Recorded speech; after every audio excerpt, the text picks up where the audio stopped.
Hello and welcome. We're looking at the back cover of this issue of Sweet Paprika. Not because there's anything actually wrong with the front cover, but, but, but, but, what happens is if I have that front cover as the thumbnail on YouTube, they'll take it down. So we're gonna kind of do like this, and you can see why. I'll mark this as appropriately in the content guidelines and stuff, so it won't be a problem. I just can't make that my thumbnail. Also, I opened it up. Kinda hype. I really liked Unnatural. Kinda hype. Not gonna lie. Boy, I'm not sure quite where to start talking about this because there's so much stuff happening in this book. Even though at the same time, there's kind of not a lot happening. I don't know if that makes any sense. Here, we'll just put this here so you can look at this while I talk. So last issue, she and Dill kind of broke up. Not that they really had a relationship. And so this issue is them internally exploring life, their perspectives, their feelings, and then taking those and acting on them. So, for example, Dill hangs out with his dad. Dad makes him breakfast, and he has like a heart to heart with his dad. And his dad's clearly, not down with having to share his son's attention like with anyone. Dad does not want, the kid getting mixed up with girls that are going to be bad for him or whatever. And from his perspective, like every girl is like that. Paprika, on the other hand, she's got a somewhat different relationship with her mom. They sit down, they watch a romantic comedy. Her mom tells her, "Hey, I'm not your dad. Lighten up a little bit. You know, have a relationship."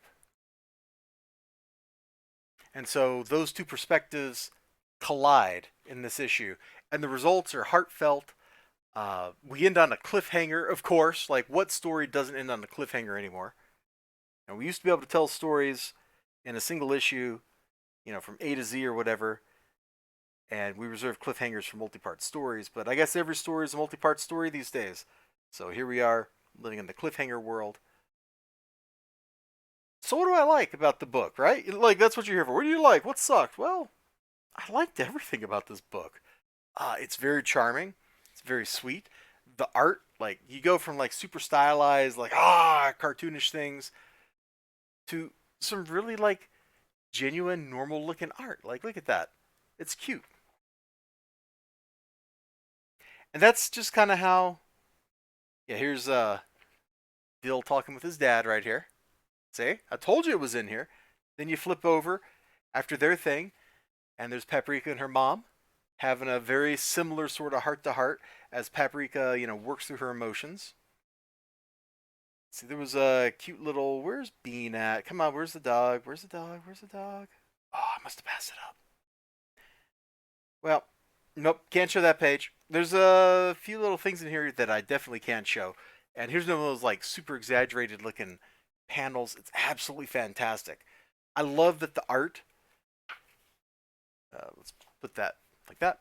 I love that the art is able to switch gears between those two very different modes seamlessly, and it looks good. It feels right. It doesn't feel like we've lost the tone or the style. It's all very carefully constructed and paced so that whenever one of those shifts happen, it's just kind of like you're watching, some wacky anime or TV show or something where one of the characters is now like flying off the handle, and then they go back to normal a couple panels later, and it's fine because it's just a gag. It's just like a little sight gag, and it doesn't ruin anything. In fact, it emphasizes because it allows the characters to kind of step out of the confines of the style they're in and really express what's going on. Really well done.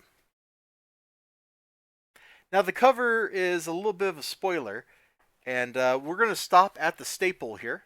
So you can kind of see, like, she shows up at his place, returning an item that he forgot. Age old tactic right there. And while all this is going on, of course, she's still pining away for Zatar. They're having like work conference calls and stuff. And all these things. Oh! There's Bean. There's what I was looking for. Look at that! Look at the little cutie booty. Look at that little cutie booty right there. Adorbs, super adorbs, and all that stuff builds up to a nice little boom at the end of the book. It's really great stuff. Definitely Enjoyed reading this. I've liked, I think, every issue of this pretty well. So if you're not reading, I almost said a natural. If you're not reading Sweet Paprika and you like romantic comedy stuff, and you're old enough that in the jurisdiction you live, you can look at Ghibli bits, then you might want to check it out. It's funny and it's cute and it's sweet, and there's enough slice of life, real stuff in there that well, you see that little cringy face, like that's life, man. Life is dirty and messy, and you just gotta enjoy it for what it is. Y'all take care of yourselves. You have a great one. Remember, like, comment, subscribe, all that good stuff. Bye bye.